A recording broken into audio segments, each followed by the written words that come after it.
I was gonna script this first. I didn't have time because I don't know what I'm doing with most of my life. So sorry, but so this is gonna be completely off the cuff. I was gonna make this video a long time ago to get prepared, but no, I am doing this on Halloween Day, and I hope your Halloween is going or has been very well. I don't know when I upload this. I don't know what side of the world you are on. Maybe Halloween was already yesterday. I don't know. I still hope you enjoy this video. It's just a story time about real paranormal events, I guess, that happened to me. This is really real. I really saw this. I really experienced this. No, I don't take drugs. No, I don't. I wasn't drunk. I didn't drink at that time, for I was 12. The most that I've done is smoke cigarettes. That was really it. That was like the extent of what I've done, and I've never been drunk or high, really, except for like a temporary cigarette high. The point is, let's begin. I think the first paranormal event that happened to me was when I was 3 or 4, 3, 4, or 5, somewhere around there, somewhere around those ages. My cousin came to me and she told me about a trick, I guess, that she learned in school, like a little magic trick or whatever. And of course, you know, me being a dumb little child baby, I was like, "Oh, you should show me." And she did. What she basically did was take two different colored pencils. And I don't know if like the colors were supposed to be specific or not. I don't know. She held one with one of the points of the pencil pointing up and then the other pointing down. So she was holding one of the points. And she told me to hold her hands. So like as if we were both holding the pencils that way. I don't know what she did, but she told me to like concentrate or something. I don't really remember what she told me to do, but the point is I immediately started to feel like this weird sensation of like pure evil as well. I really know how to describe it. Like I could see like a red mist or something like that coming over me and her, and then like I just got this image of the devil for some reason. Like I don't know why. And at that point I just let go. I just immediately let go, and I like, you know, I was trying to catch my breath, and I just like kind of stared at her like all wide-eyed, and she's like, "Oh, that's cool, huh? Did you feel that?" And I'm like, you know, like trying not to cry or anything like that, because you know, you don't want to cry in front of your cousins or anything like that. You don't want to do that, even at that age. Even though it was perfectly okay to cry at 3 or 4 or 5 years old when you experience something scary, but I held it in, and I was like trying somehow to relax, but of course I didn't know back then. Anyway, that was the first time I've ever experienced something paranormal or supernatural. I don't know which. I may forget some, so if that happens, I might make like a follow-up video. I don't know, it depends if I remember. So the next one was when I was 12, I believe. A lot happened when I was 12, actually. That's when I became, you know, Little Miss Ghost Hunter. That's when I wanted to be a ghost hunter. Like, I still to this day want to find out for myself if these paranormal things, these supernatural things, these cryptids are real or not. And if you're like, you know, if you're one of those fedora tipping weirdos on the internet who are going, "That's so silly. What a silly little girl you are. Let me wipe my monocle." That's fine. You stay in your little comfort zone and I'll find out for myself. Thank you. Back then, I would go to like supposed haunted places around my hometown, and I would especially spend a lot of time in the cemetery. I've always been into spooky stuff, so this wasn't ever really a phase, you know, like how most goths are. It's like a phase. Not for me. I've always liked horror. I've always been into the supernatural for some reason. I don't know. Maybe that was the event when I was 3 or 4 or 5 that triggered it. I don't know. I was just fascinated by it, even though I was terrified of it. I would go out and I had this little MP3 player, which could also record audio. So you could record your voice and everything like that. I would bring it with me. And I think I brought a camera once too.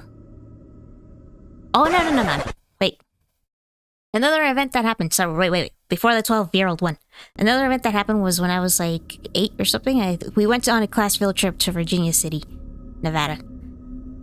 And it's supposed to be like this place where a lot of paranormal activity happens to. It's very haunted, supposedly. I did catch an image, I think. Maybe it was a real person, I don't know, but I remember there was nobody else around there, and it's like, it looked like a miner or something like that, like from the old days, wandering around the cemetery. If I can find that photo, I will upload it to my Minds, and it will be there. So go there, and you tell me, I don't know, maybe it was a real person, maybe I'm just like, I don't know. That's the only thing I caught over there when I was taking pictures. According to some kids, and I think they're full of it, to be honest, I don't believe them myself. But according to some kids, they said that the grave, you know how some graves are like covered with like a concrete or something? Or like a concrete slab or something like that. Supposedly, right in front of them, there was like 3 kids who said this happened, but they could be full of it. Like, they're probably like, oh, let's just tell everybody this happened so we can be cool or something. And that's not what I'm doing. Don't fucking accuse me of doing that, okay? That's not what I'm doing. I'm telling you what I saw. I'm telling you, okay? But this is supposedly what they saw. They said that the grave, the concrete slab, like, cracked. And it kind of fell in a little bit. Which, I don't believe them because we were all around there and, like, we didn't hear anything. I mean, we would have heard it, wouldn't we? We had to have heard it because it's concrete. I mean, it's very heavy, you know. I don't know. I would think we would have heard it, but I don't know. I don't know. Anyway, sorry. When I was 12, around there, yeah, like I said, I would go out and I would take my voice recorder, my MP3 player, voice recorder thingy, and then a camera. I took the camera once. And I was just flashing pictures around. I didn't get anything.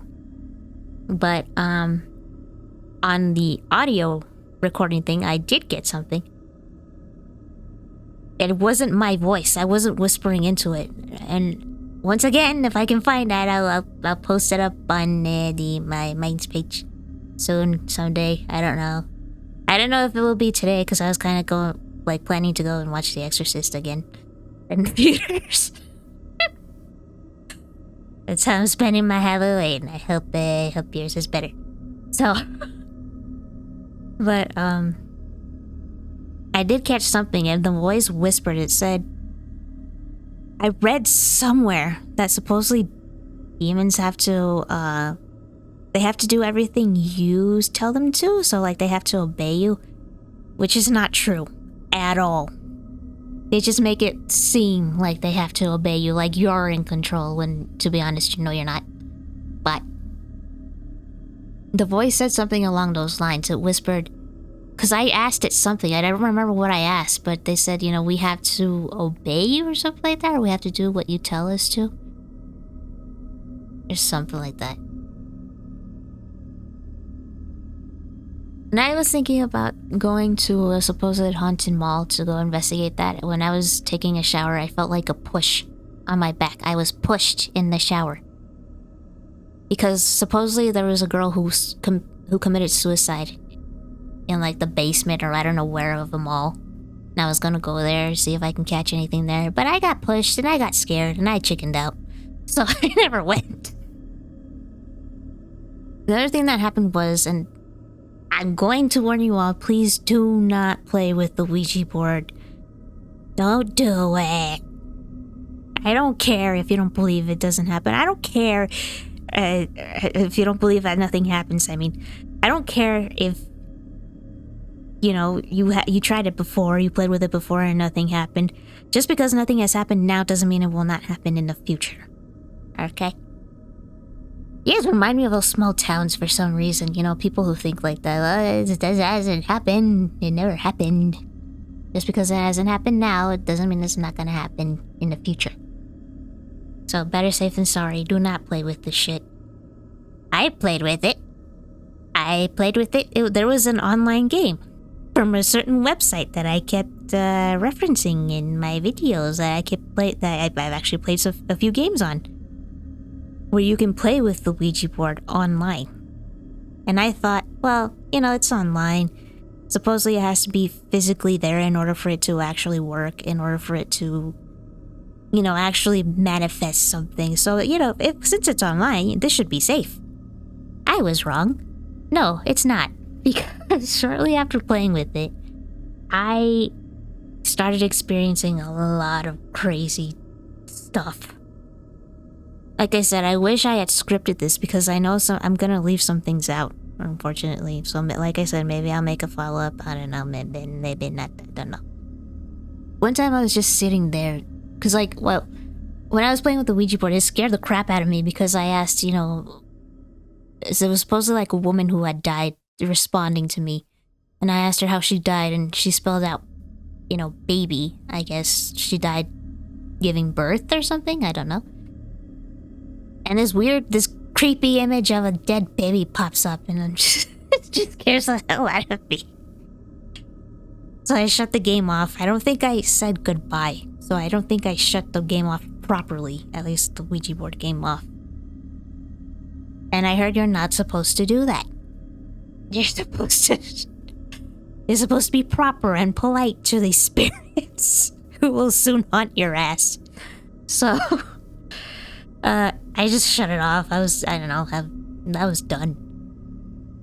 Well, afterwards, a bunch of paranormal stuff started happening. I started having dreams about demons, actual demons. I had a dream once where, because I used to sleep on the floor because we couldn't afford a mattress for me yet. I had this empty bottle of Coke next to me, and I fell asleep, and like I dreamt there was like this little demon just sitting on the bottle and like staring at me, like watching me sleep with a creepy smile on its face. And then like once it jumped up. So I was alone in the room, okay? I'm the only one in the room. No, there were no mice, thank God, in this room. The only thing I ever found in that house was a little centipede. It was actually an apartment, a little centipede, and that's the most that I was afraid of. You know, crawling over me while I was sleeping. But the little demon jumped off the bottle, and in that instant, I heard it fall, and that's what woke me up. It like tipped over, and the bottle tipped over and fell. And that's when I woke up and I looked around. It was like so real. Like I could have sworn that thing was actually there. But it was just a dream after dream every single night about a different demon. I even learned one of their names, and I didn't know this name before. I didn't know any names of demons really before, except like your usual ones, you know, like Beelzebub and stuff like that, you know. I learned the name of one of them in my dreams. I think it was it Verono? And I told my dad about it, and he was the one who told me that's a demon's name. That's an actual demon's name, and I didn't know. So I'm like, okay, it's not just that I'm having nightmares because I got scared shitless from this game. Something else is going on here. Another thing happened where, like, when I was taking a nap, I heard a man whisper my name. And I immediately shot up. I'm like, looking around. I'm like, did someone call me? And I went and asked my brother and I asked my dad, the only two males in our house, because it sounded like a male voice. And I'm like, did you guys call me? Both of them said no. And they have no reason to lie to me either. They don't joke around like that. They don't do pranks like that. Another event that happened was shortly after Michael Jackson died. So I had his posters on my wall. And once again, I was sleeping. And I dreamt that there was like this little demon. He was like looking at the posters and he's like, I don't like these posters. And he rips them off the wall. I used strong tape. I swear to you, I used strong tape to tape them up. And they're posters, they're paper. It's not like, you know, it was like a large picture frame or anything like that that fell. And it was a paper poster, and it got ripped off my wall. And that's what woke me up too. And I'm just like, what is going on? After that, you know, I was just sitting in the living room with my mom watching TV, and I heard another male voice whisper something in my ear, and I don't remember what it was, but it was right in my ear. I could feel its breath as well. Just right in my ear, and like I kind of flinched back. You know, I recoiled and looked around. And I told my mom about it, and I remember her just staring at me like, you know, is she joking right now? Is she trying to, like, you know, joke around with me, or is she being serious? Like, I remember that expression being on my mom's face when I told her. I don't know. I understand why it's difficult to believe this stuff, you know, when you've never experienced it yourself. Time goes on. More and more, I get more and more depressed. I don't know, maybe you know me by now, maybe not. I'm a complete and utter Jesus freak.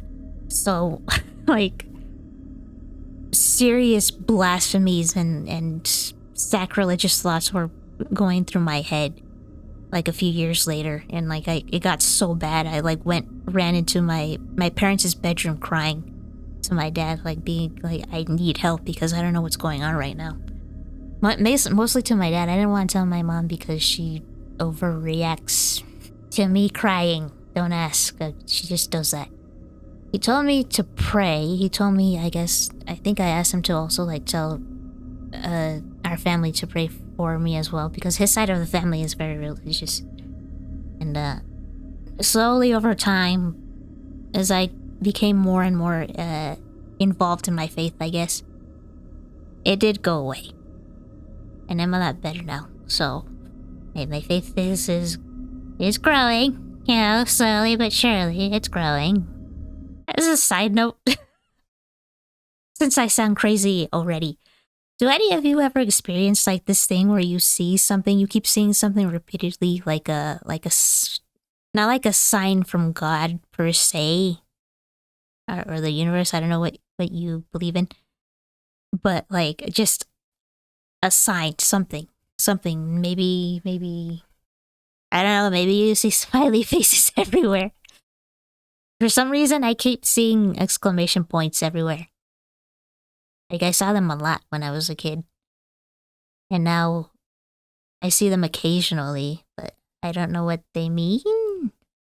Does anybody else experience that? No. Just me. Okay. Well, anyway, when I was doing that ghost hunting stuff, when I was like a preteen or teenager or something like that, my dad told me that he had a dream to warn me to stop, so I did stop afterwards. But like I said, like, you know, the crazy, creepy shit kept going on and on for years after that. Afterwards, for some reason, I don't know why, I decided to go back. When I got older, I went back to the cemetery.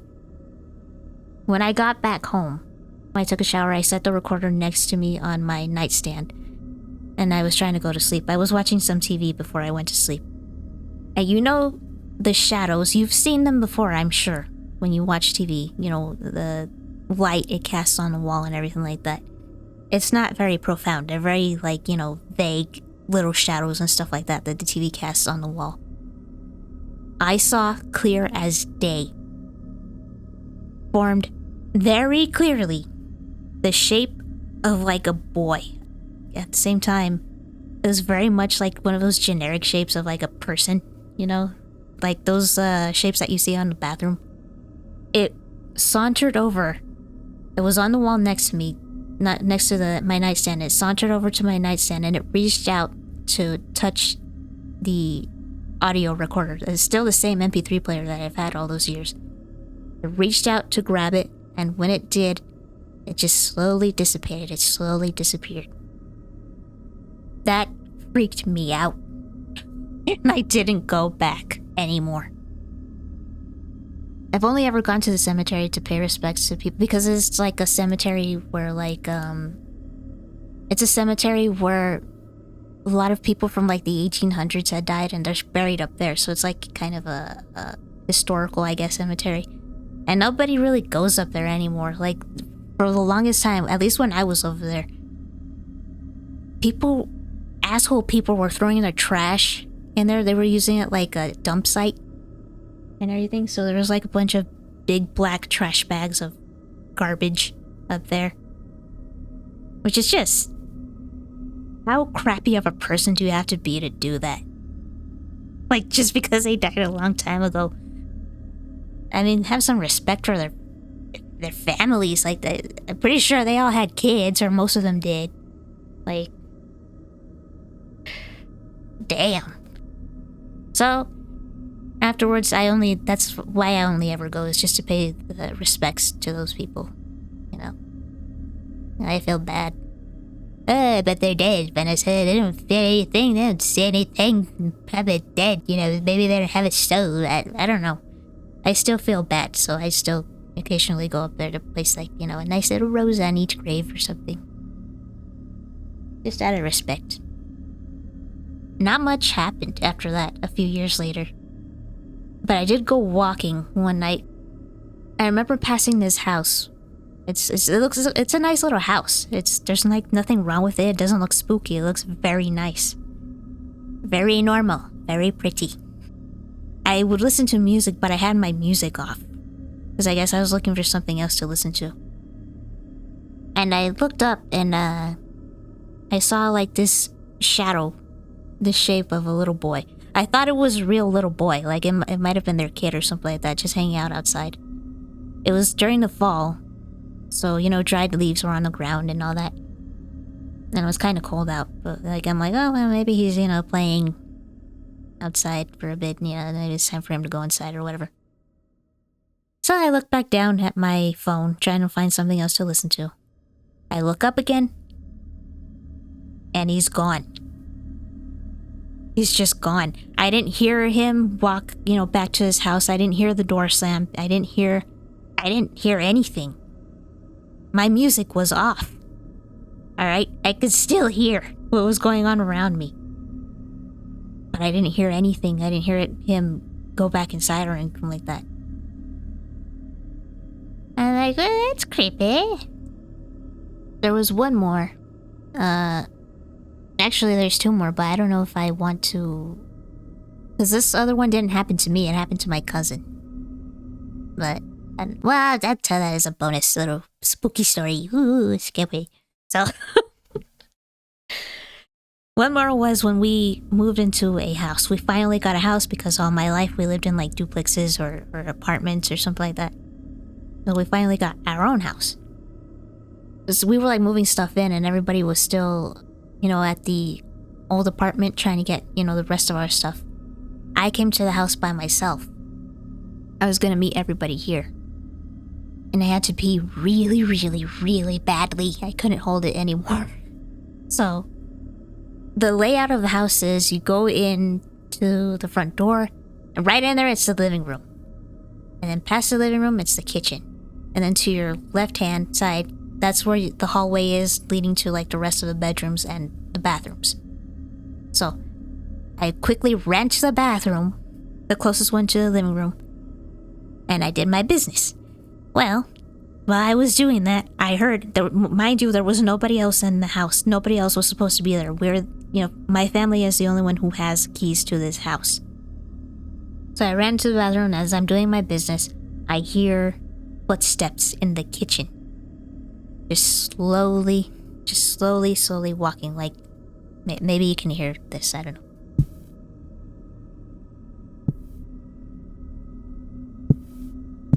Just leisurely walking around the kitchen. As if it was their house now. You know, as if, you know, maybe they were like just looking around for something to eat or something. And I'm just like, nobody else is supposed to be here. Are we getting robbed right now? Like, something was off. So like, I cleaned myself up. Ugh. This is gonna sound gross, but I went back and I flushed the toilet and I washed my hands, okay? I swear I did. I'm not gross like that. I can't stand people who don't wash their damn hands after using the toilet. Let alone flush. But, I got up, I pulled my pants up, and I walked out of the bathroom, like, trying to be quiet. You know, trying to sneak up on who this person might be. And I went into the kitchen. You guessed it. Nobody there. I looked around the house. I walked around, you know, trying to see if anybody was there. Nobody was there. Just me. And I didn't hear the door open. I didn't hear anything like that. And I'm just like, okay, well, you know. I don't know if something followed me. Or maybe, I don't know, because it couldn't have been the house settling. I heard clear as day footsteps. And I don't know what happened. I don't know what that was. But, I still don't know what to make of it to this day. I don't know. They're not the best scary stories, but they did happen to me. Oh, I'll tell you one that is pretty creepy. This has nothing to do with ghosts. This is real world stuff, so maybe this will indeed scare you. Once again, it was when I was 12 or 13. I don't know why a lot of stuff happened to me at those ages. I was walking home from school, and this guy came up to me and he's like, hey. And I'm like, hello? You know, this Hispanic dude. He's like, hey, telling me in Spanish, hey, I know your mom. I'm like, oh. You know, and I walked up. Now, to give you full context, there were a lot of people who would come to our house who I didn't know were family members of you know, on my mom's side. I didn't know. Like, maybe they were her cousins, or maybe they were, like, uncles of hers that I didn't know of, or aunts or something like that. And I got made fun of once because, like, I didn't want to open the door to one of her cousins and his family because I didn't know who they were. So, like, I just kind of, like, slowly opened it more and more as he told me more information about my mom. I didn't want to completely open the door and let him in or anything like that, and I got made fun of for that, so I didn't want to get made fun of again. So I went up to this guy and I'm like, okay, well, maybe he's, like, you know, another family member that I don't know about. And I'm like, oh, hi. And, you know, he started talking to me. I forget what he told me, but he started talking to me and he's like, oh, it's nice to see you guys again. I remember when you were little or whatever, something like that. He, like, pulls me in for, like, a hug. And, like, I kind of just, like, you know, hug him back. I've always been awkward with hugs. And, but, like, he was patting my head and saying something. I forget what he was saying. But something like, you know, it's gonna be okay or something like that. Or, like, don't worry, something along those lines. And I looked up at him. And I saw him looking around suspiciously, like making sure that nobody else was watching. And that's when, once I saw that, I just pulled away immediately from him. And I just kind of stared at him like he knew that I knew that he's not a family member at all. He's not part of the family. So I just started walking away, like, quickly, and I'm almost running back to my house. I turned back to see if he was following me, and he wasn't following me, thank God. And I just ran back to my house and I told my parents about it. And I got in trouble for it. Yes, I got in trouble. My dad claims he told me not to go walking down that street. I don't remember him ever telling me that myself, but okay. And even then, that street was unavoidable for me to get home. Unless, like, I had to take the long way back home, which that long way is not safe. That street is actually dangerous because there's, like, nobody around. And these, you know, ne'er-do-wells, that's where they go wandering about as well. So. But anyway, that's what happened to me. I'll tell you the bonus story that happened to my cousin. This was more recent. So, I was told that my cousin, because his wife's brother, I think, he collects, like, antique stuff. So he finds antique stuff, like, around, you know, thrift stores or or something like that, wherever he can find it. So restore it, and then so he can resell the stuff. But he found, I guess it was like a pair of crutches. And he would use my cousin's house for like, you know, temporary storage. And my cousin let him, you know, it was all cool. So temporarily just to leave him there for a bit until he can find room in his own place, I guess. Well, my cousin was taking a nap on the sofa in the living room. The crutches were nearby. And he says that he felt himself sit up. He didn't sit up. Alright? He didn't make himself sit up. He felt himself sit up. He woke up and he felt himself sit up. And he felt his mouth just start to move and a bunch of blasphemies just start spewing out of his mouth.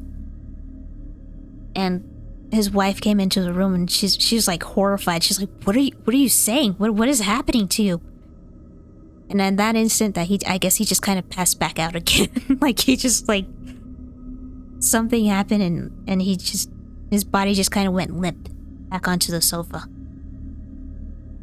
And he's just like looking around and he got spooked. So immediately he told his wife to like pray for him, and like I guess they all started praying at that point.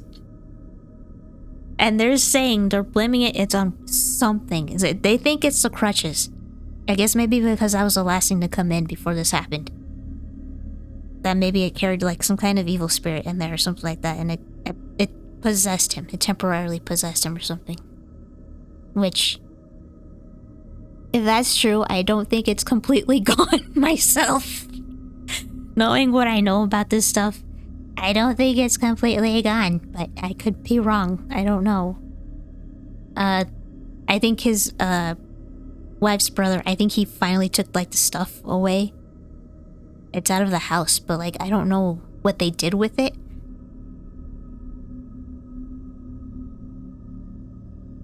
Anyway, those are the stories. I hope you enjoyed. I hope you have a great Halloween, or have had a great Halloween, or maybe, you know, you have a nice Dia de los Muertos too. Yeah, happy Halloween. See you later. See ya. Oh, spooky.